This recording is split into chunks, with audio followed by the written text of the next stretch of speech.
está no ar mais uma edição do podcast Inovativos. Tudo bem com você? Eu sou a Mafelo Visoto e hoje eu vou bater um papo aqui sobre os principais meios de pagamento digitais aqui do Brasil. Segundo o Global Payments Report 2024, o e-commerce brasileiro está avaliado em nada menos que 790 bilhões de dólares. Para você ter uma ideia, o Pix movimenta 30% desse valor. Só que não é o único protagonista. A gente tem visto aí o aumento do uso das e-wallets, as carteiras digitais. E sobre esse assunto eu tenho aqui convidados de peso, renomados aqui da área. Eu vou receber aqui o Aaron Moraes, que é diretor de Relações Institucionais da Init, o Luiz Otávio Landgraf, que é head de Estratégias e Operações da 99Pay, Paulo Foratini, que é diretor de Produtos e Design CX do iFood Pago, e o Thiago Medeiros, diretor de negócios da WorldPay. Então, eu gostaria de começar com cada um se apresentando, falando um pouquinho sobre a área em que atua, um pouquinho da empresa também, começando com o Aaron. Tudo bem? Bem-vindo. Olá, tudo bom, pessoal? Prazer estar com vocês aqui. Prazer, Mafê. Obrigado pelo convite. Bom, eu sou diretor de Relações Institucionais hoje da Init, a Associação dos Iniciadores de Transação de Pagamento. E a ideia da Init é justamente trazer essas discussões que a gente está tendo aqui hoje dentro do contexto do Open Finance, dentro do contexto do Pix, dentro do contexto de todas as modalidades de pagamento que hoje podem ser iniciadas por meio do iniciador de transação de pagamento. Então, você, né, tem uma agenda regulatória muito grande, muito voltada para justamente viabilizar, do ponto de vista das regras do jogo, o que a gente vai discutir aqui hoje sobre várias outras perspectivas, né, de experiência do cliente, produto e tudo mais. E então eu trabalho justamente nessa comunicação entre a associação, entre, obviamente, os associados internamente e também tudo que a gente consegue contribuir e colaborar, né, com o ecossistema dentro do Open Finance, mas também dentro de outras associações, no contato direto com o regulador e também com todo o ecossistema que vai além, né, do Open Finance e que a gente vai discutir bastante aqui hoje. Perfeito. Luiz, bem-vindo. Muito obrigado primeiro pelo convite, Mafê. E tudo bem, pessoal? Bom, eu sou responsável por operações e estratégia dentro da 99Pay. Hoje a 99Pay ela é o braço, a fintech que a gente fala aqui dentro da 99, que é um aplicativo de mobilidade, e a gente tem exatamente o intuito de trazer toda essa parte de serviços financeiros, acessibilidade e disponibilizar isso ao público que hoje utiliza a 99, mas também que daí utiliza a 99Pay. Então, essa é a ideia da nossa carteira digital. Muito bem, o que a gente mais tem visto, né? As empresas tendo ali também seus meios de pagamento, como o Paulo. Bom dia, obrigado, Mafê. Sim, né? Da mesma forma, aqui no iFood, eu trabalho no iFood Pago, sou responsável pelo time de produtos, de design de CX, e basicamente para os mais de 300 mil restaurantes que trabalham hoje no iFood, a gente conseguiu criar uma operação financeira para todos eles, né? Onde a gente oferece não só uma conta digital, mas também como produtos de antecipação, produtos de empréstimos, outros produtos financeiros que a gente vai desenvolver. E, além disso, toda a parte de banking, como meios de pagamento, Pix, pagamento de boletos e etc. Então, estou bem ansioso aqui para as discussões que a gente vai ter a respeito desse tema. Vai render. Thiago. Obrigado, Mafê. Bem-vindo. Obrigado, Paulo, Luiz, Aaron. Prazer participar aqui com vocês. Eu sou o diretor de novos negócios da WorldPay aqui no Brasil. A WorldPay é um dos maiores adquirentes do mundo. Nós estamos no Brasil desde 2015, atuando tanto como adquirente, mas também como gateway. E a principal missão aqui da WorldPay é ajudar as empresas a efetuar, receber e gerenciar os seus pagamentos. Então, a ideia é realmente potencializar o negócio dos nossos clientes, tanto no Brasil como no mundo como um todo. Hoje nós atuamos em mais de 140 países, aí com uma conexão e um conhecimento realmente da indústria de pagamentos único. Tanto que a ideia aqui hoje é trazer um pouco do nosso estudo do Global Payments Report, com os dados aqui para até balizar um pouco o bate-papo sobre os meios de pagamento no Brasil e no mundo. Então, Prazer. já começo com você, falando desses dados.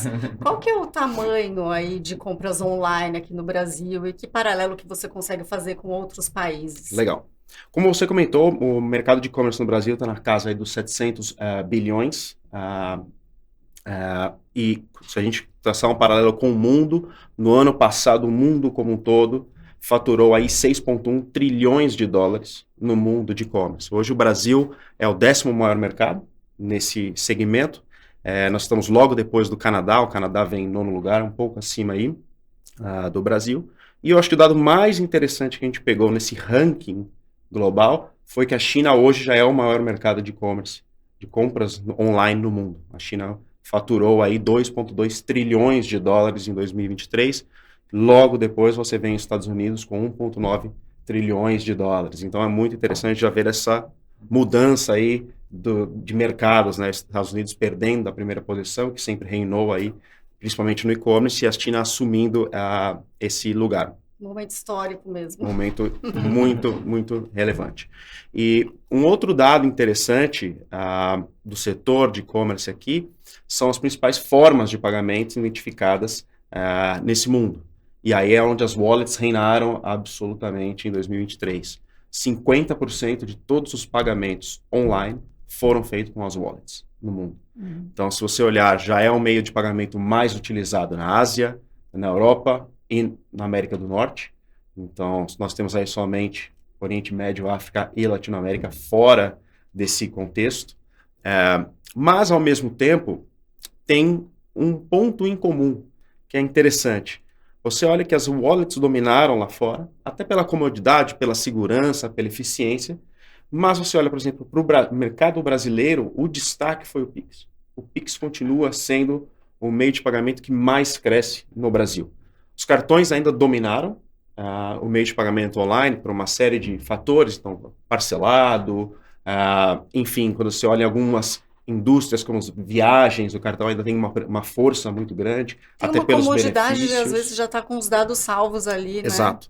Ou até pelos benefícios que oferece de um seguro viagem, de você ganhar as milhas, então ainda tem uma penetração maior, mas o Pix ele cresceu no e-commerce no Brasil 50% de 2022 para 2023. Já representou 30% de todas as compras, e no nosso estudo a estimativa é que em 2027 deve chegar aí a 50% de todas as compras online. Agora, o que é interessante, mesmo com esse crescimento tão grande do Pix no Brasil, a nossa estimativa é que as carteiras digitais vão ser o método de pagamento mais utilizado no mundo como um todo, incluindo na América Latina. Então, a gente estima que deve chegar a 60% de todos os pagamentos no mundo online devem ser feitos com carteiras digitais. E o Pix, que entra na categoria de transferência entre contas, transferências ágeis, enfim, ou account to account, ele tem um processo de muito domínio no Brasil, e eu acho que outro mercado em tamanho de volume e muito similar ao nosso, com essa penetração grande, é a Índia. Mas se você olha nos outros grandes mercados, você não tem uma solução como o Pix. Mas tem na Argentina também, né? Sim, mas na Argentina também não teve sucesso, na verdade, esse tipo de solução. Agora, por que eu faço um paralelo entre o Pix e as wallets? Porque eu acho que o grande futuro aqui, o grande cenário de pagamentos no mundo é a comodidade. Então, eu acho que independente de qual é o meio de pagamento, o que vai dominar é o meio de pagamento que for mais fácil para o consumidor. Se ele tiver que ter uma etapa a mais na forma de pagamento ou uma validação a mais, ele vai acabar abandonando ou não utilizando aquela forma de pagamento. É o que a gente entende aqui como as principais tendências. Muito bem, quero ouvir então agora, Paulo, como é que você vê isso? Segue os mesmos números aqui que o Thiago falou no iFood? Claramente, assim, quando a gente analisa o Pix, o crescimento dele nos últimos anos é bem significativo perante os outros meios de pagamento, né? A gente vê ainda as transações com cartão de crédito como o principal método de pagamento dos nossos clientes, mas o Pix já ficou o segundo método, já principal, assim, entre todos que a gente oferece ali como o cliente pode escolher. Depois vem o débito e depois vem as carteiras digitais. E, claramente, o Pix, nessa crescida, tomou um pouco do share, do lugar, enfim, do cartão de crédito e principalmente do débito, né? E eu concordo muito quando você comentou sobre a parte da praticidade, assim, né? Eu acho que na parte, mesmo, né, se todo mundo aqui deve ser cliente do iFood, provavelmente, quando se você vai pagar no Pix, você ainda tem aquele método copia e cola, onde você vai para um outro banco que você tem, enfim, a sua chave Pix para fazer para transacionar. Quando a gente conseguir uma experiência similar ao que o cartão de crédito tem com a tokenização, onde você só clica e paga, e a gente conseguir replicar isso no Pix, eu acho que com certeza ele vai crescer ainda mais do que já vem crescendo, né? E se a gente conseguir fazer essa experiência também no meio físico, né? Porque hoje, quando você vai pagar com o Pix, ou você tem que abrir o seu aplicativo ali do banco, pagar, ou você tem que ler um QR Code, que as pessoas ainda não estão muito bem habituadas, como na China, você falou que lá praticamente foi ali que impulsionou, enfim, as wallets ali na China, na Ásia.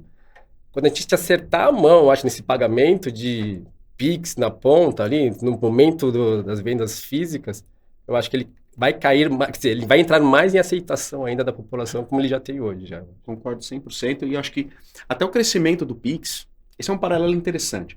O iFood, como é nativo no aplicativo, você tem esse sair, quando você está comprando num site, é até mais simples de você fazer o pagamento com o Pix, e acho que o Pix teve um grande crescimento também, devido ao incentivo, desconto que os estabelecimentos oferecem quando você faz o pagamento com o Pix. Quando eu vejo ali 5%, eu fico feliz. Exatamente. Mas eu 100% de acordo com o Paulo. Eu acho que essa experiência da comodidade é o grande diferencial nos meios de pagamento. Como que é, pegar Nuno? um gancho, até, claro. desculpa, só vou pegar um gancho porque ele falou, quando a gente acertar a mão, e do ponto de vista regulatório, é justamente isso que tem sido construído com várias associações, como um ecossistema mesmo, justamente para garantir o que significa esse acertar a mão como mercado. Né? Quando a gente olha no sistema de cartão de crédito, ou mesmo carteiras digitais hoje, a gente está falando do ambiente majoritariamente privado, né? São bandeiras, são carteiras, né? São todas empresas que decidiram ali, dentro de um ambiente regulado em certa medida, mas não regulado em outra, estabelecer uma jornada que fizesse sentido, garantindo usabilidade, praticidade e segurança, né? Que foi uma coisa que permeou sempre esse desenvolvimento no e-commerce e tudo mais. A partir do momento em que o Pix começa que o Pix, uma infraestrutura do Banco Central, uma promoção, né, acho que do Banco Central, acho que a gente nunca tinha visto um regulador tão de portas abertas e colocando logo em vários lugares, vendo propaganda e tudo mais. Então, isso é um sintoma de uma mudança muito grande no mercado, e a gente tem que, na minha visão, contribuir agora para construir esse ecossistema sob bases públicas, junto com esses entes privados, para que a gente permaneça com essa mesma segurança, praticidade, experiência que já existe, de certa forma, no cartão de crédito, mas encontrando as soluções que ainda carecem de desenvolvimento. Né? Então, é isso que a gente tem construído do ponto de vista regulatório. Vai lá, Luiz, desculpa. Não, imagina.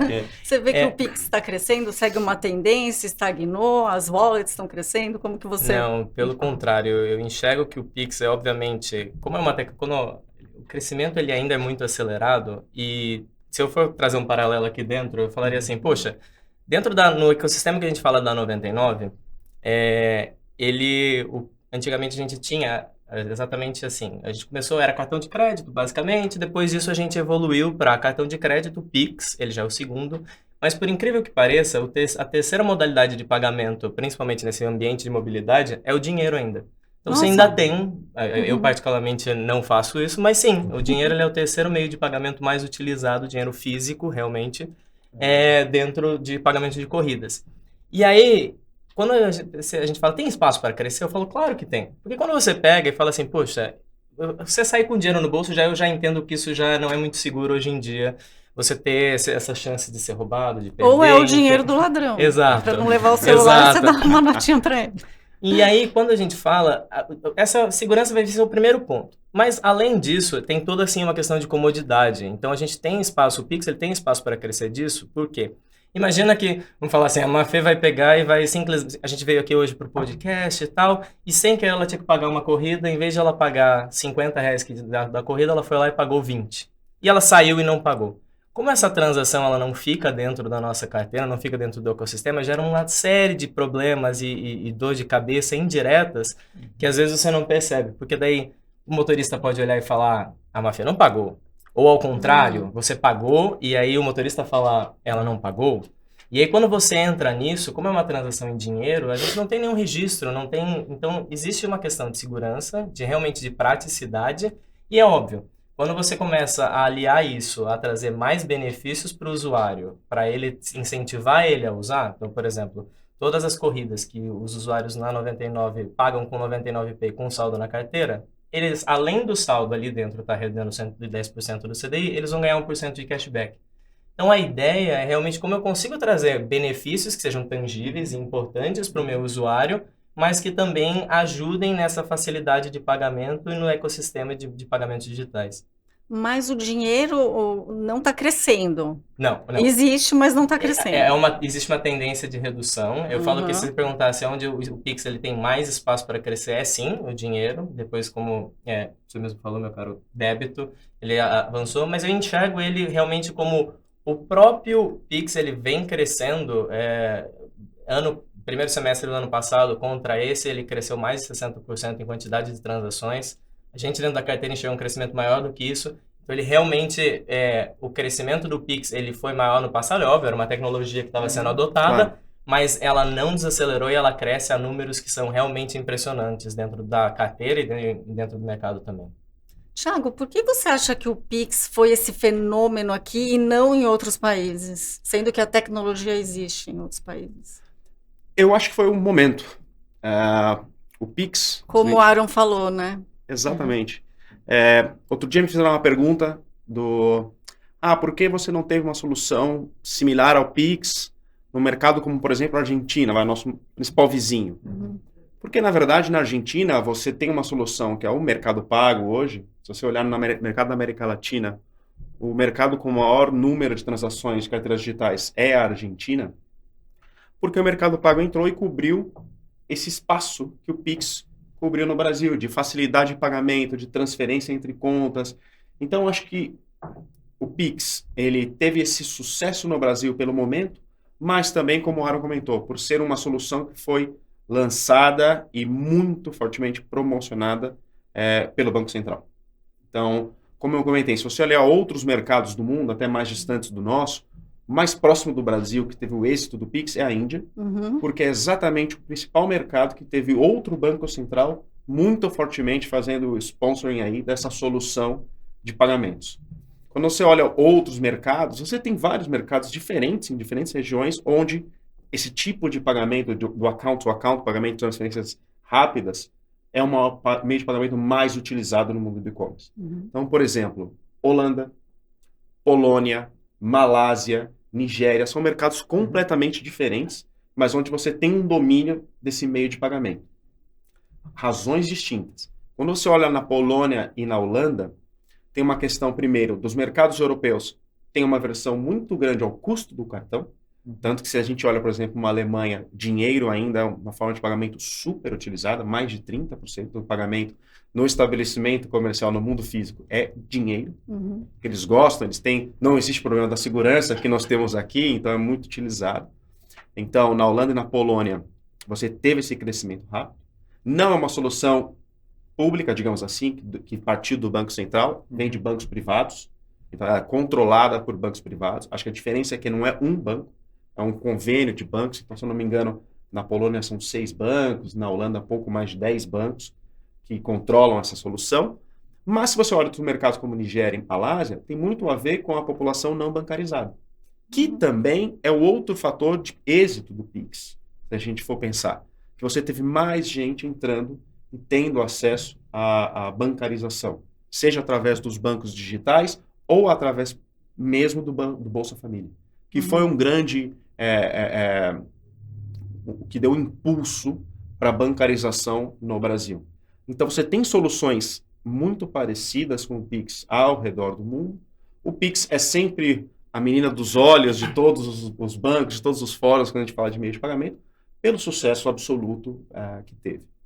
E um outro ponto diferente, acho que da Índia também, que até o Damaso, o diretor do Banco Central, deu uma entrevista, acho que na semana passada, para o Valor, falando sobre o Pix de por aproximação, que acho que é o grande próximo passo do Pix. Todo mundo sempre falava muito do Pix garantido, parcelado, como o grande próximo passo. Eu acho que vai ser o Pix por aproximação, que aí vai ser a grande mudança, digamos, do Pix. Na Índia, ele começou assim. Então, quando você pensa no UPI, que é a solução da Índia, é uma solução que nativa dentro das principais carteiras digitais. Então, ela já está no Google Pay, em outras carteiras, então você já consegue pagar no mundo físico. Tanto que na Índia é interessante, esse meio de pagamento ele é muito mais utilizado na maquininha, ou seja, no ponto de venda, do que no e-commerce, devido à facilidade da aproximação, que é o outro ponto que o Paulo comentou, que acho que a diferença do Pix hoje, mesmo nativo no app, é que você ainda tem que sair do ambiente da loja, entrar no ambiente do banco, ou se você está na loja, você tem que ali abrir o seu aplicativo do banco, escanear um QR Code. Eu, particularmente, por exemplo, até por segurança, se eu tenho que fazer um pagamento na rua, eu não uso o Pix. Porque ter que abrir o aplicativo do meu banco, eu já... Opa, deixa pra lá, eu uso meu cartão, que é mais fácil. Para começar, normalmente a gente nem anda na rua com o aplicativo do Exato. banco. Esse é um outro ponto, verdade. Mas, por exemplo, a e-wallet é segura nesse sentido? Sim, porque na verdade a wallet, o que acontece? Você com o seu celular, você faz o tap and pay. Você encosta o seu celular ali no POS, na maquininha, e efetua o pagamento. Então você não tem que acessar um banco ou acessar um aplicativo.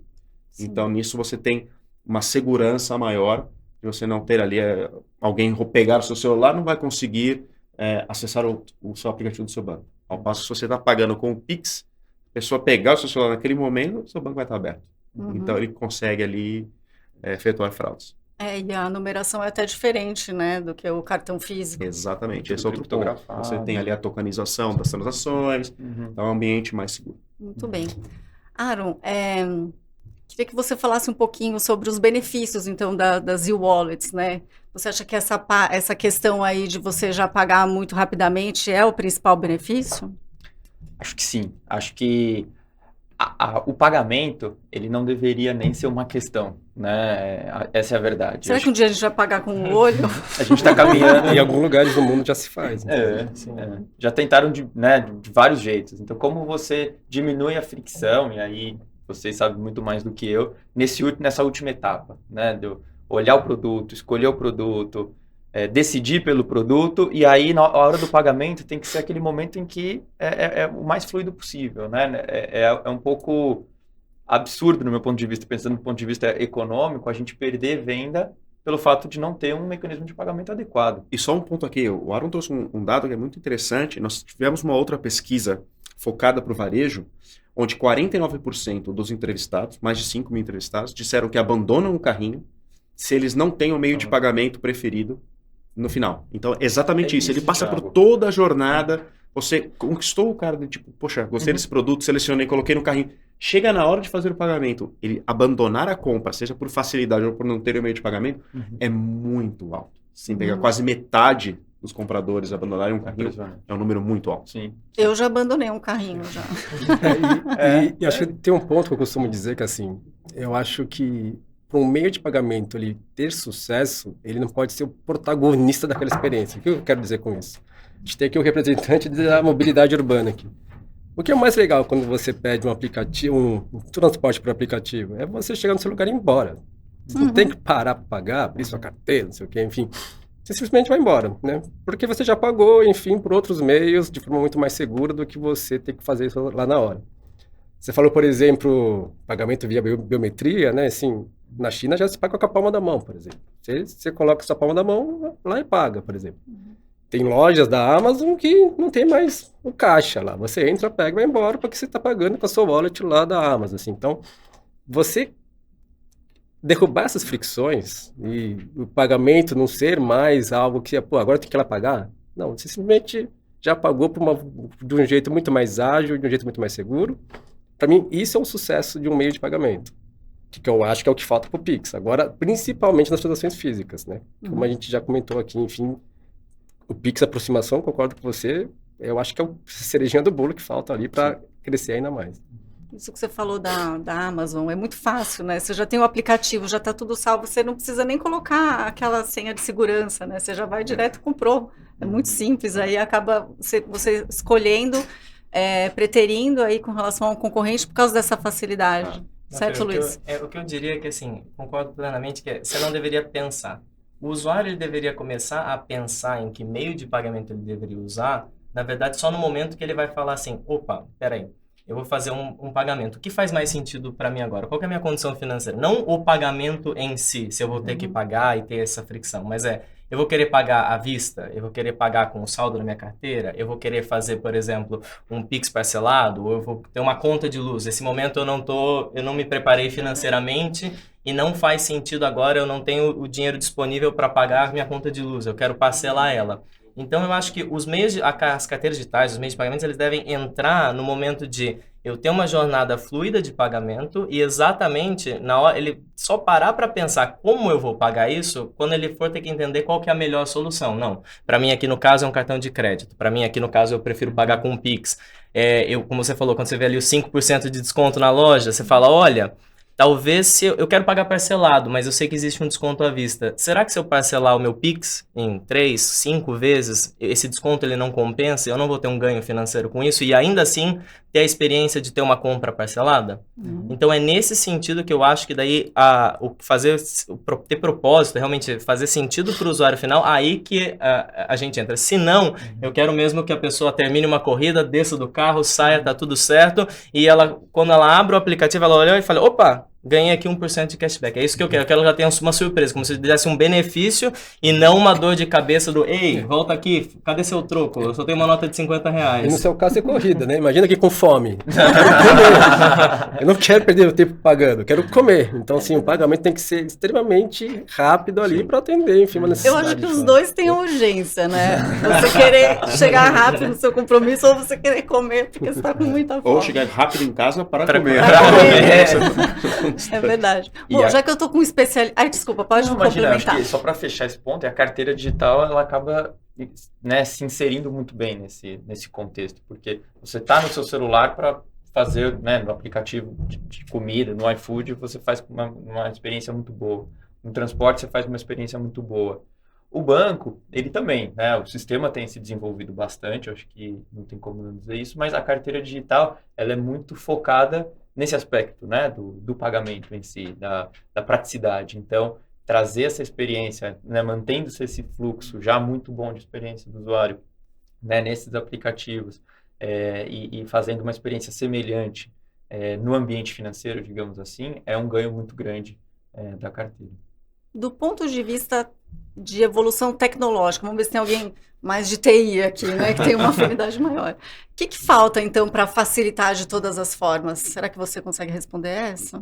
Nossa, difícil, mas para facilitar de todas as formas, depende que ambiente que a gente fala. Por exemplo, o mundo online você tem necessidades distintas do mundo físico. Sim. Então, acho que não tem uma resposta fácil, assim, categórica. Se eu puder ajudar, assim, eu acho que a gente teve um processo de tokenização dos meios de pagamentos, eu arrisco dizer que foi o que viabilizou essa nova economia que surgiu, assim, né?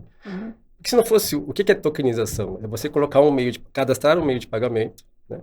E você criar um token para que você não precise ficar sempre cadastrando ele de novo em futuras compras. Então, isso viabilizou muito negócios como iFood, como 99 e qualquer outro negócio de compras recorrentes. Se a gente não tivesse isso, eu acho que as mesmas fricções que a gente tem no mundo físico acabaria tendo no mundo online. Então, isso ajudou muito, né? Enfim, a parte de tokenização. O que eu acho que a gente precisa agora é cada vez mais melhorar, e por que ajudou a tokenização? Por causa da segurança. Porque você garante que toda vez que faz um meio de pagamento, aquele meio tem chaves tokenizadas, únicas para aquela transação ali, e você acaba sendo muito mais seguro do que você colocar, por exemplo, qual que é o seu CVV, você tem que digitar o seu CVV, então é muito mais seguro que aquilo. Pegar esse conceito e colocar no mundo físico, acho que é o que falta. Né? Quantas vezes a gente já viu golpe da maquininha do cartão, golpe, ou então você vai pagar lá, enfim, abrir sua carteira, tem os perigos que tem você abrir sua carteira. Como que você pega isso e coloca no mundo físico? Biometria facial pode ser um jeito? Pode ser. Pagar com a palma da mão, como tipo, já existem testes, inclusive no Brasil, que se paga com o rosto. Né? Assim, lá no iFood a gente está fazendo alguns testes para ajudar o restaurante do salão a pagar com alguns tipos de biometria. Isso eu acho que falta pra gente melhorar, enfim, toda essa estrutura. Uma coisa que eu tenho na minha cabeça, você tocou no primeiro ponto, que eu acho que quando a gente fala de dinheiro das pessoas, a primeira coisa é segurança. E a tokenização, ela vem exatamente nisso. Um segundo ponto, eu sempre digo que é exatamente o sucesso do Pix, voltando ali, era a questão de interoperabilidade. Total. Isso aconteceu no universo da adquirência, de emissão de cartão, depois ela agora veio nesse mundo de pagamentos instantâneos. Então, eu acho que essa questão de você conseguir fazer e transferir os recursos fáceis de um lugar para o outro sem ter uma barreira, ajuda muito. E um terceiro passo para essa evolução seria exatamente eu conseguir melhorar, eu brinco, melhorar os produtos que eu já tenho. O que eu quero dizer com isso? A gente fazia DOC até pouco tempo atrás. DOC morreu. Hoje em dia a gente já tem TED e a gente tem Pix. Então, ainda existe cheque, né? Ainda existe cheque. Meu Deus. Ainda existe. Mas assim, todo ele, por trás de todos esses produtos financeiros que eles existem, eu brinco que tem o SPB, que é o Sistema de Pagamentos Brasileiros, e o SPI, que é o Sistema de Pagamentos Instantâneos, que é onde é a infraestrutura do Pix. Você vê a própria agenda regulatória, ela trazendo muito mais uma evolução de trazer os antigos produtos que você tem dentro do SPB para dentro do SPI. Então, quando você fala, a gente tem cheque, a gente tem boleto, que a gente ainda paga boleto, mas quando você vai e começa a trazer, por exemplo, para dentro do ecossistema do Pix, melhorar essa experiência que você tem, por exemplo, trazendo um Pix automático, conseguindo fazer um Pix agendado, então você vai, de alguma forma, trazendo... Antigamente você pagava a sua conta de luz só pagando o boleto. Hoje em dia você já pode escolher se paga o boleto ou se você faz um Pix. Mais para frente, você consegue com um Pix, por exemplo, automático, que está na agenda, a gente vai conseguir fazer esse pagamento, fazer o direto, como se fosse um débito automático. Então, trazer essas melhorias para algo que é instantâneo, mais seguro, mais rápido, interoperável, ele faz com que, eu brinco que sobe a barra para todo mundo. E com isso, o final, quem é beneficiado são todos os usuários. Pois é, eu lembro que eu agradeci a todos os santos quando você começou a pegar pelo celular o código de barras, né, para pagar um boleto, porque era número por número. Quando você errava, você tinha que voltar. E o Banco Central e as associações têm tido um papel fundamental em conectando, né, o que o Luiz e o Thiago colocaram também, de garantir que todos tenham acesso, né, que essas barreiras de acesso a essas tecnologias não sejam altas ou, né, não existam, na verdade. Desculpa. Imagina, um reloginho. Então, quando você diminui as barreiras de entrada, quando você desenvolve tecnologias pensadas e discutidas e escolhidas pelo mercado como um todo, né, que é o que acontece dentro do Open Finance, com representantes de todos os setores e do Banco Central, você garante essa universalidade que a gente está trabalhando aqui. Então, esse é um dos fatores, inclusive, que fez com que o Pix fosse um sucesso no Brasil também. Né? Você vê em outros países, como o Thiago, só conectando com o que a gente estava falando antes, instituições privadas, né, na China, por exemplo, com Alipay e tudo mais, fazendo infraestruturas privadas em que ninguém consegue entrar.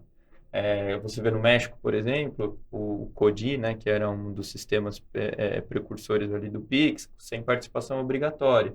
Então, se não tem adesão universal, o negócio fica meio... né, não funciona, não faz sentido para a pessoa, né?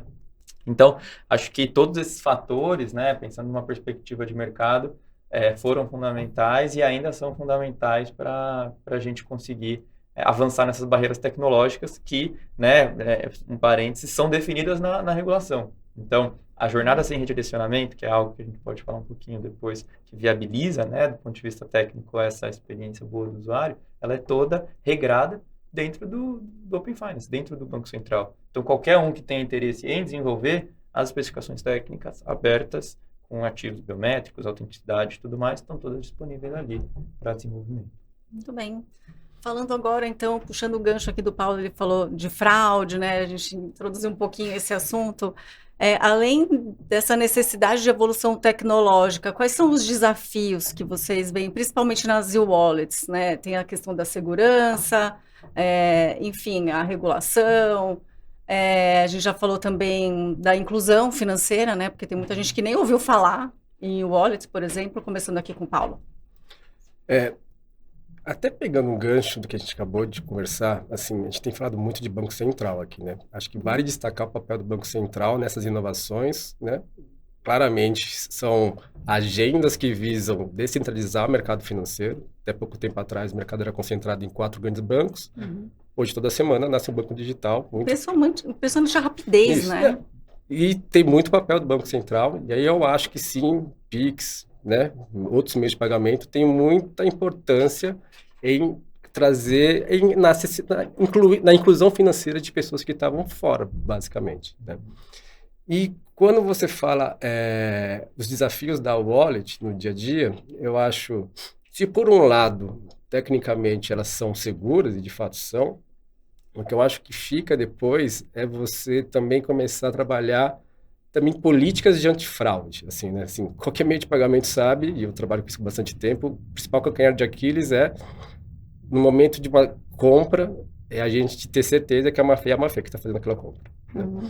E aí eu sempre digo as experiências que eu já tive na minha vida, enfim, se quando você faz uma compra e é você mesma, e alguém te liga e fala, não, Mafê, você está comprando isso? Você fica feliz, opa, tem alguém cuidando de mim aqui, né? Sou eu mesmo que pode autorizar.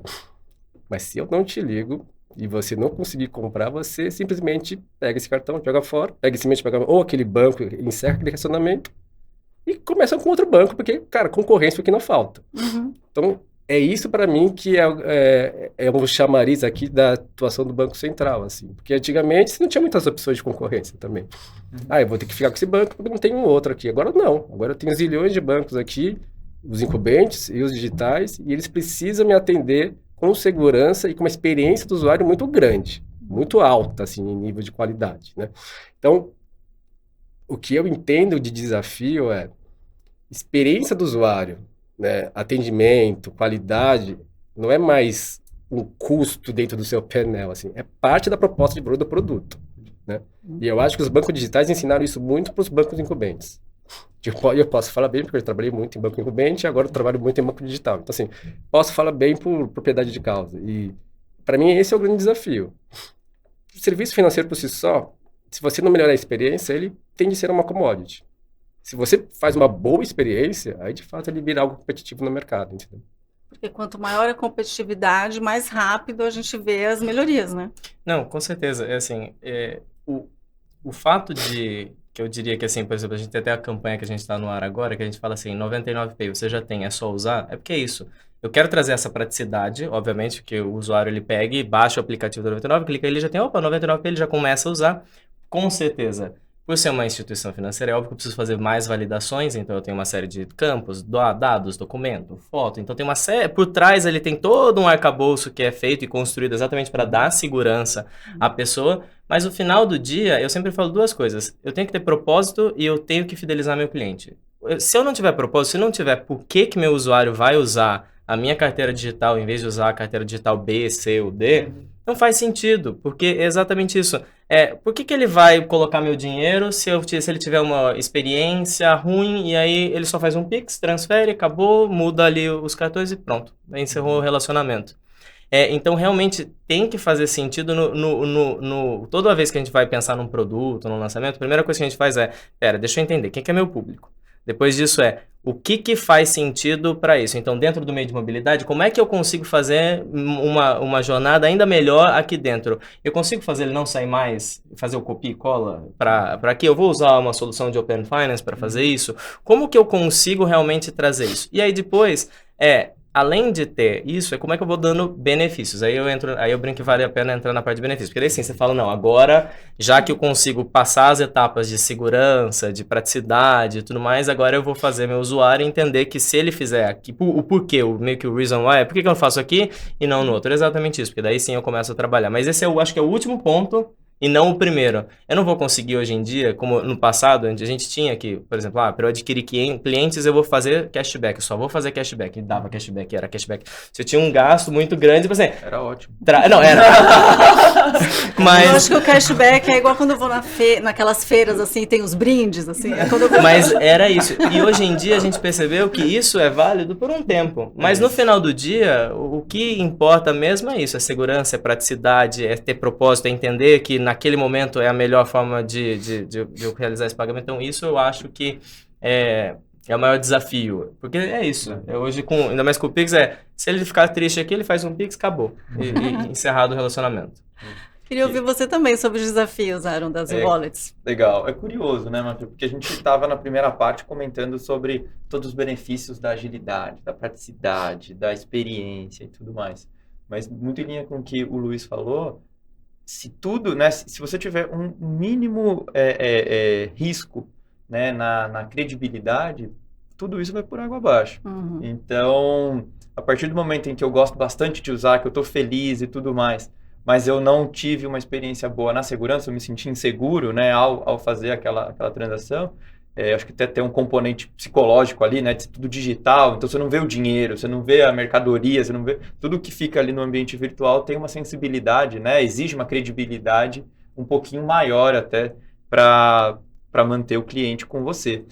E qualquer risco, então, joga tudo por água abaixo. É por isso que a gente tem que encontrar, então, né, e pensando como mercado e como cada empresa, um balanço adequado entre ter toda essa praticidade, ter toda essa agilidade, mas ao mesmo tempo garantindo que não só a transação é segura, mas que o cliente se sente seguro ao fazer. Né? Porque são dois, e parece que é a mesma coisa, mas não é. Você pode jurar de pé junto ou explicar com N fatores técnicos, N fatores, né, termos de uso específicos, explicando tudo. Não adianta. Se o cliente, né, nessa questão psicológica, não se sentir confortável, ele vai se apegar ainda a formas de pagamento antigas, enfim, que dão aquele conforto de décadas e tudo mais para ele. Verdade. Como lidar com essas questões e fazer o e-commerce continuar crescendo? Então... Acho que quando a gente fala de fraude, outro dia eu escutei de um profissional especialista em fraude. Essa é uma batalha perdida, ponto. Fraude é inerente ao nosso negócio, ela vai ocorrer. Não existe fraude zero quando a gente fala de meios de pagamento. Uhum. E assim, eu gosto de brincar porque o Brasil é meio que a Disneylândia da fraude. O Brasil só perde para o México em quantidade de fraude no mundo. Nossa. E assim, e por que eu brinco que é a Disneylândia? Porque você vai lá, contrata uma ferramenta de fraude super poderosa e tal. Tem algumas coisas que acontecem aqui que para mim são surreais. Vou dar um exemplo, não no mundo online, mas no mundo físico. Vocês devem ter visto o cara que fingiu ser garçom de um restaurante no Rio de Janeiro, foi com a sua maquininha e ficava passando de mesa em mesa, oferecendo cerveja, chopp, petisco e tal, e o pessoal passando o cartão na maquininha, achando que era a maquininha do restaurante. O cara passou uma, passou duas e foi embora. O Brasil não E é só para amadores. E só descobriram porque o pessoal começou, pô, cadê minha cerveja? Cadê meu bolinho? Então, assim, é uma batalha que você tem que se proteger, eu concordo 100%. Você tem que usar ferramentas antifraude, você tem que melhorar a sua segurança. É uma linha muito tênue também para quanto de regra você coloca em relação à fraude, para também não perder vendas. Tipo, se você é super conservador e acaba perdendo vendas, enfim. Mas é uma batalha muito complexa. Muito complexo. O Brasil é bem criativo quando a gente fala de fraude. Até no mundo online. Não sei se toda hora você vê alguma quadrilha nova com balão, com a foto das pessoas em qualidade altíssima para tentar abrir contas digitais ou para tentar fazer um empréstimo, ou para tentar... Enfim, então é uma batalha muito complicada. E quando pega idosos, né? Exatamente. E que não Alguém custo, tem mais né? algum exemplo também Não, para é dar? isso, é o que o Paulo falou, né? Já não é mais custo, já não é mais a parte, né? O back-office, digamos assim. Não, é todo mundo nessa batalha, digamos assim, para garantir, né, que a experiência seja boa, mas que você não tenha riscos em torno dessa transação. E eu acho que uma coisa que evoluiu bastante ao longo do tempo são as variáveis você pode, de comportamento das pessoas de consumo, que você pode incluir nas políticas de antifraude. Então, hoje, por exemplo, a gente, inclusive, analisa se o celular que a pessoa está usando, ela está assim ou ela está deitado, assim, né? Então, quem que compra coisa com o celular deitado?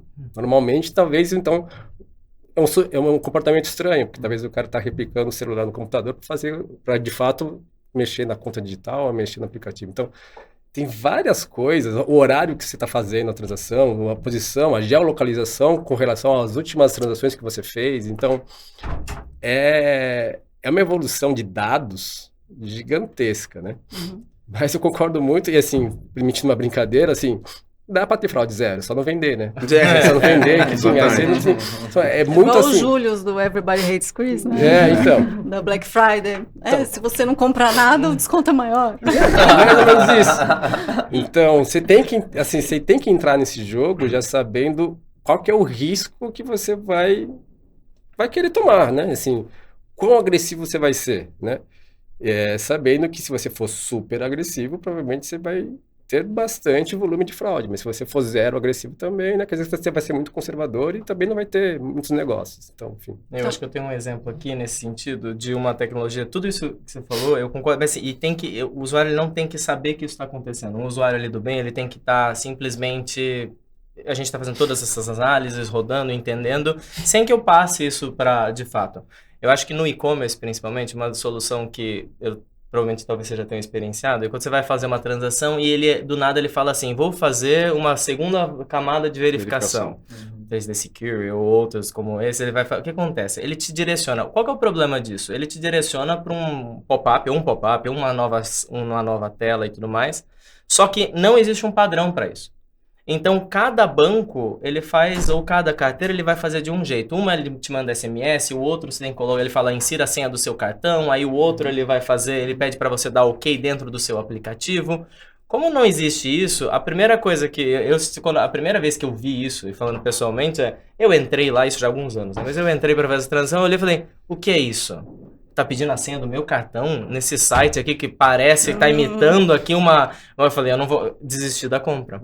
Então, ele realmente, todos esses mecanismos, eles têm que trazer essa segurança pro usuário, mas ao mesmo tempo eu sempre falo que ele tem que estar no segundo plano. Tem que ficar na cozinha. Ele não pode saber que ali atrás tá acontecendo tudo isso. É mais ou menos o que eu falei no início da conversa. Não pode ser o protagonista daquele momento. Total. Você não quer... Você não acordou falando, eu quero usar o meu cartão de crédito. Você usou... Você acordou falando, eu quero comprar, eu quero ter um relógio novo, eu quero, sei lá, enfim, comer, enfim. E esse ponto do Luiz é interessante, porque esse é um dos grandes fatores do débito não ter tido êxito no e-commerce. Você tem essa segunda camada de verificação que muita gente fala assim, opa, peraí, não tá parecendo legítimo e tal, e faz parte do processo. Mas acaba que um passo a mais o cara fala, não, sabe o que, eu vou mudar minha forma de pagamento, eu vou desistir. Então, essa comodidade, essa praticidade, eu gostei muito da sua frase, o meio de pagamento não pode ser protagonista, eu concordo 100%. Você tem que ter uma jornada, uma experiência ali, começo ao fim, muito fácil, rápida e imperceptível. Se você usa o meio de pagamento, seja cartão, seja Pix, seja qual for, e for uma experiência boa, rápida, eficaz, com certeza você vai repetir. Eu acho que essas verificações, elas são, assim, dores de cabeça quando você perde o celular, por exemplo, aí você precisa recuperar. Só que a forma de recuperar alguma senha de e-mail é pelo número do celular, pelo celular, e aí você fica correndo atrás do rabo, né, Aaron? E é uma linha tênue, né, do que a gente estava falando, entre a praticidade versus segurança e de padronização. Né, porque o Luiz até comentou, vamos, né, cada um faz um jeito, e a primeira reação, vamos padronizar então, vamos colocar uma regra para todo mundo.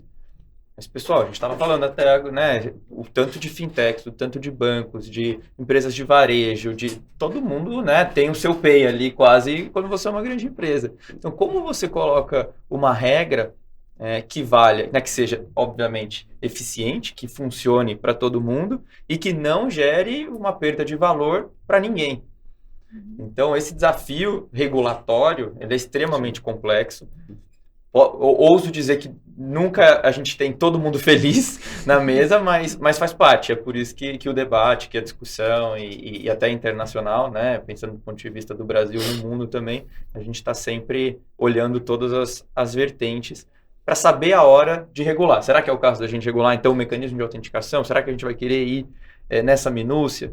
E porque sempre, né, assim como tem o paradoxo ali, o desafio entre segurança versus usabilidade, você também tem o desafio entre regra e inovação. A partir do momento que você coloca muitas regras, que você estabelece um arcabouço hermético, fechado, você dificulta a inovação. Então, como que a gente encontra o meio termo também nesse sentido, como indústria, como regulador, enfim, como país? A gente pode dizer, então, que a profissão do futuro é essa de segurança de dados. Se tiver alguém aqui pensando no vestibular... Eu sou advogado. Eu diria que essa pessoa, com certeza, emprego não vai faltar. Não vai faltar. Bom, a gente está chegando mais ou menos no final aqui do nosso bate-papo, então gostaria de falar de tendências. Como que você vê aí todo esse universo de meios de pagamento nos próximos 5 anos, Thiago? Essa é a pergunta de 1 milhão. Todo mundo Muda tão adora rápido, fazer né? futurologia.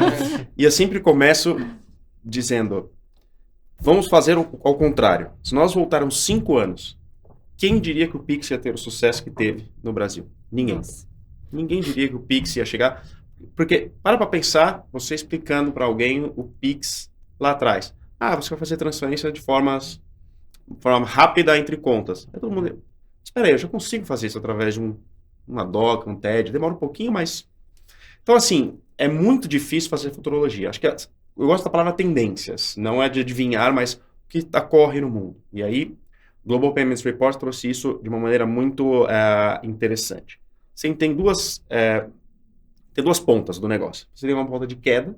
Claramente, o dinheiro vem reduzindo ano a ano, o dinheiro físico. Eu não lembro a última vez que eu saquei. Vocês lembram? Eu lembro que eu costumo andar com dinheiro ainda, eu sou old school. Não acredito. Casa de ferreiro, espeto de pau. Sim, mas da mesma forma que vem reduzindo, como eu comentei da Alemanha, você tem mercados que o dinheiro ainda é muito utilizado.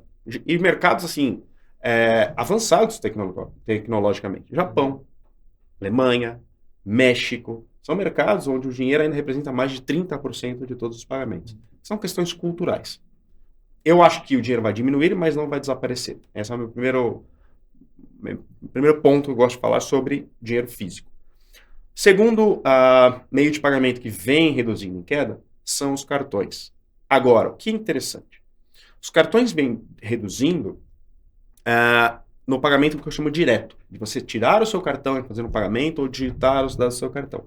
Mas eles crescem através das carteiras digitais. Uhum. Que aqui eu acho que é o primeiro meio de pagamento, digamos assim, que vem em alta. Agora, por que eu coloco meio de pagamento? Porque são vários tipos de carteiras digitais. E é legal explicar um pouquinho. Você tem as carteiras que nós chamamos de passagem ou pass-through. Simplesmente você adiciona os seus cartões e você utiliza a carteira como transmissor, digamos assim, daquela transação, mas na verdade o meio de pagamento é um cartão. Para dar um exemplo, Apple Pay é uma carteira de passagem, então você coloca os seus cartões ali, encosta na maquininha e faz o pagamento, ou no aplicativo, enfim. Você tem a carteira que é similar, mas que nós chamamos de escalonado ou de 2 etapas, que é o PayPal, que na verdade o que acontece? Ele retira o dinheiro do seu banco, recebe esse dinheiro, depois faz o pagamento para o estabelecimento comercial. É similar, mas um pouco diferente. E você tem o terceiro modelo, que é o modelo de valor adicionado, onde o consumidor deposita o dinheiro naquela carteira e usa os créditos.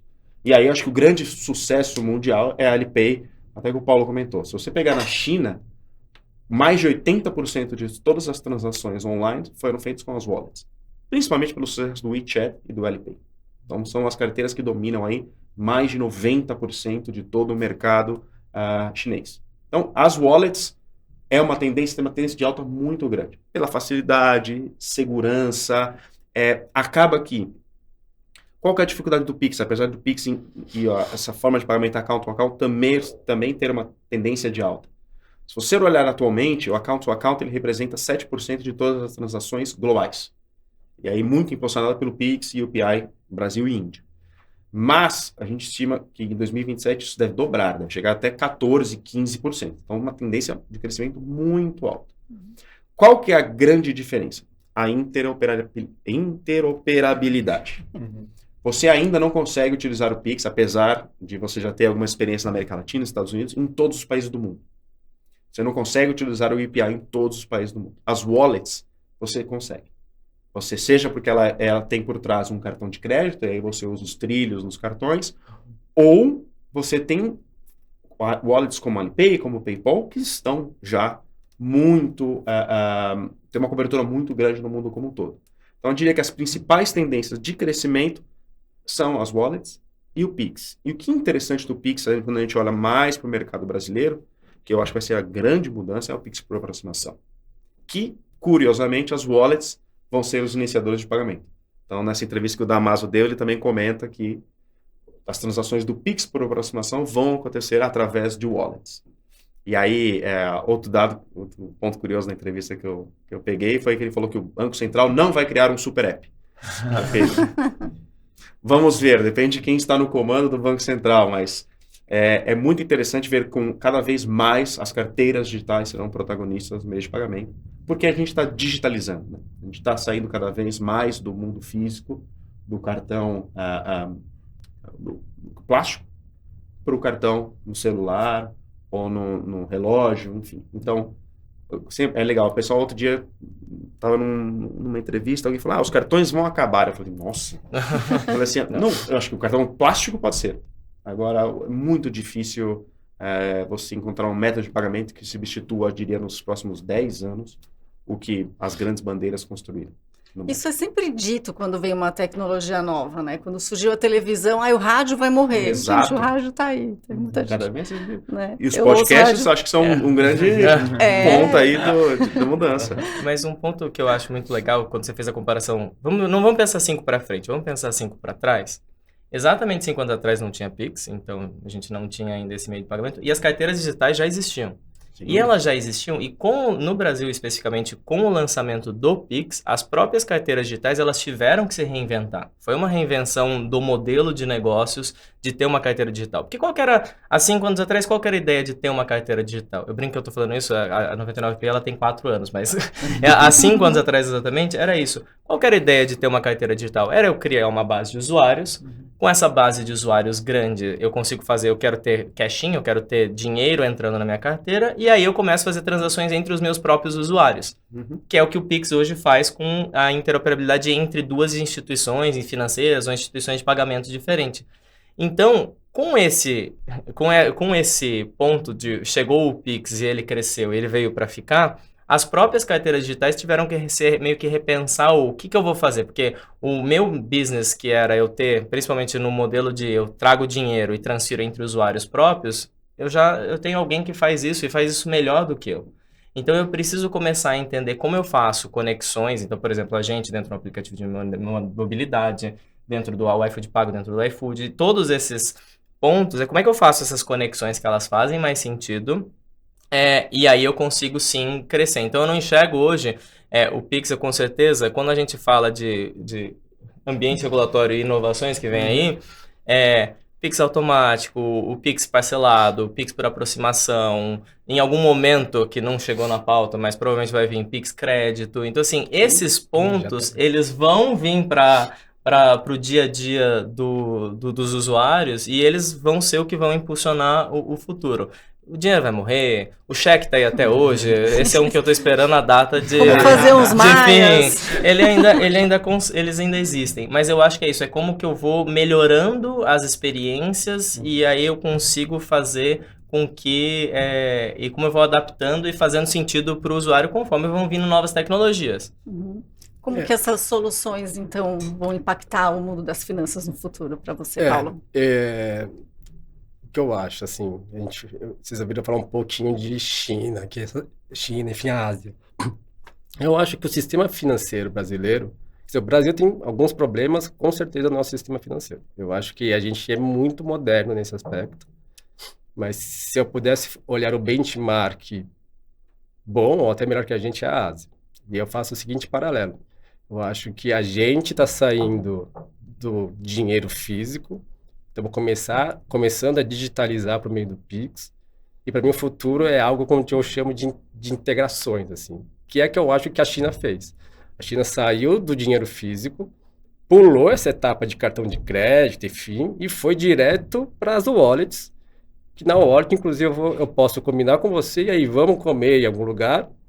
Eu posso, dentro dessa mesma wallet que é o WeChat, reservar o lugar que a gente vai comer e pagar o lugar que a gente vai comer. Né? E eu só vou lá para comer, inclusive. Né? Então, para mim, o futuro são coisas como o iFood, por exemplo, 99, por exemplo, conseguir agregar para a experiência das pessoas a comodidade do dia a dia. Então, assim, esse mesmo exemplo que eu falei do WeChat cabe para o iFood no futuro. E é o que a gente está trabalhando de, vamos lá então no restaurante, né? Eu tenho uma integração com o restaurante direta ali, onde você pode, inclusive, fazer o seu pedido, pagar por aqui, você só chega lá, seu pedido já está na sua mesa, se bobear, entendeu? Então, para mim, esse é o futuro. É o futuro de que os meios de pagamento eu consigo integrar com os meios de relacionamento, digamos assim, e tudo vira uma coisa só. A China já está assim, né? Eu acho que a gente está numa etapa anterior, que é por meio de digitalizar ainda a economia. A China conseguiu pular essa digitalização. Ela já foi direto para um outro patamar que se um dia você for para lá, e se você não baixar a sua carteira da Alipay ou do WeChat, você não sai nem do aeroporto. Você não consegue sair. Ah, não, mas eu vim com dólar aqui, tudo bem, cara. Tipo, nada aí pra você, você não consegue pegar um táxi. É curioso isso. Eu tava lá exatamente há um ano atrás e se você tem um papel, moeda, eles falam, não, que isso?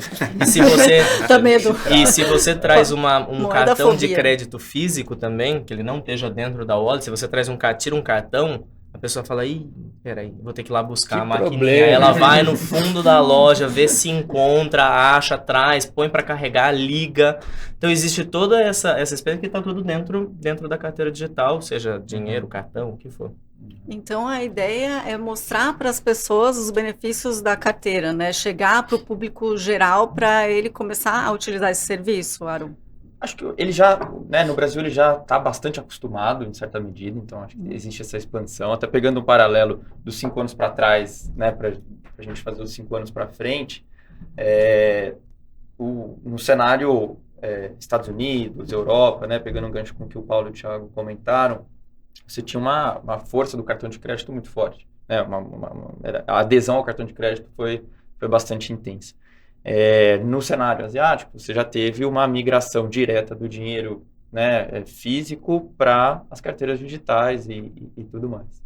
O Banco Central, na minha visão, e toda a indústria brasileira bebeu muito dessas fontes nesses últimos 5 anos para construir aqui, então, um arcabouço regulatório e de inovação que fosse, como a gente gosta de fazer, nenhum nem outro, um mix dos dois, para conseguir, então, achar uma terceira solução que encaixe bem no que a gente precisa. E foi isso que aconteceu hoje. Então, hoje a gente tem, como o Luiz comentou, uma agenda regulatória muito clara, muito transparente, inclusive do próprio Banco Central, em relação a tudo que vai ser lançado no universo Pix, que é uma infraestrutura Banco Central, né, uma infraestrutura pública. E, então, nesse curto prazo, eu imagino, e acho que como indústria a gente tem que aproveitar todos esses benefícios e buscar gerar valor dentro desse ecossistema. Acho que navegar contra Pix, navegar querendo manter outros meios de maneira isolada não funciona mais. Eu acho que isso ficou muito nítido. O Banco Central tem navegado nessa agenda nesse sentido, não de exclusão de qualquer outro meio de pagamento, mas de busca de integração. Então, eu acredito que nesse curto prazo a gente vai estar falando de utilização dessa agenda que já está muito posta e desenvolvimento, então, de produtos.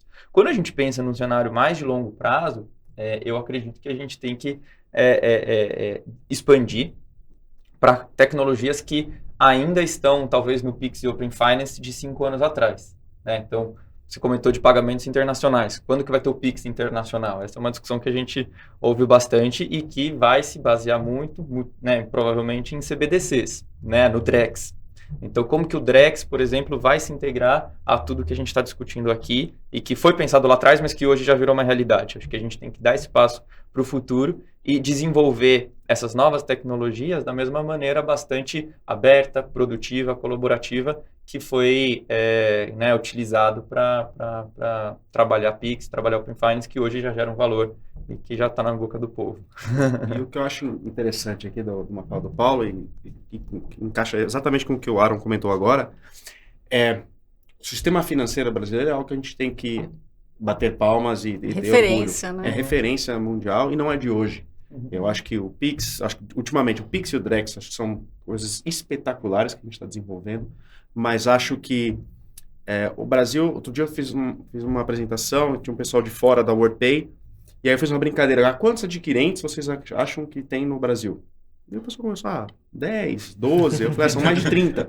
Eu falei, isso porque eu não quero falar de IPs e subs, porque aí nós estamos falando de quase 300. Então, o mercado, o sistema financeiro brasileiro é algo muito é incrível, eu diria. É uma referência para outros mercados. Agora, para fechar o ponto de futurologia do meu lado, por que eu acho que é muito difícil você falar meio de pagamento A ou B, você tem tendências? Porque no final das contas, a decisão é do consumidor e eu acho que o que é mais cômodo para ele. Por mais que no passado a gente teve muito o crescimento com base em tecnologia A ou B, eu acho que nesse momento é muito...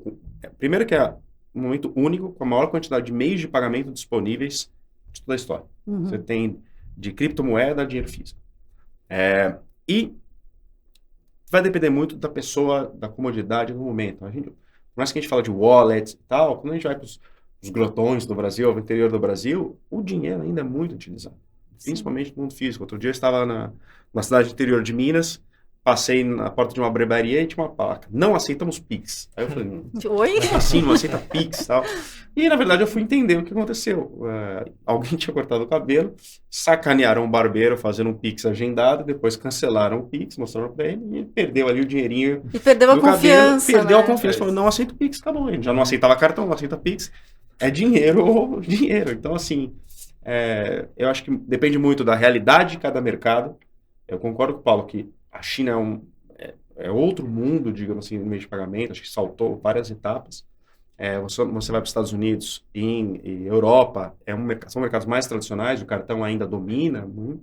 Então é muito difícil você falar de pagamento A ou B. Acho que você tem tendências e, claro, acho que a comodidade, a escolha do consumidor é o que vai mandar no futuro. Eu adoro esses oráculos. Olha, a gente vai ter um encontro marcado daqui 5 anos e vai fazer um checklist de tudo que a gente Escrever no conversou. papelzinho o que você acha que vai acontecer, guardar, depois olhar. Bom, queria agradecer imensamente a presença de todos aqui, Aaron, Luiz, Paulo e Thiago. Obrigada. Um bate-papo Mafê. que daria para a gente seguir aqui por muitas horas Com ainda. certeza. E agradecimento especial a você que está nos assistindo, você que está aí do outro lado da tela. Fica o convite para acessar o site inovativos.com.br e seguir também a gente nas redes sociais. Até a próxima edição do podcast Inovativos.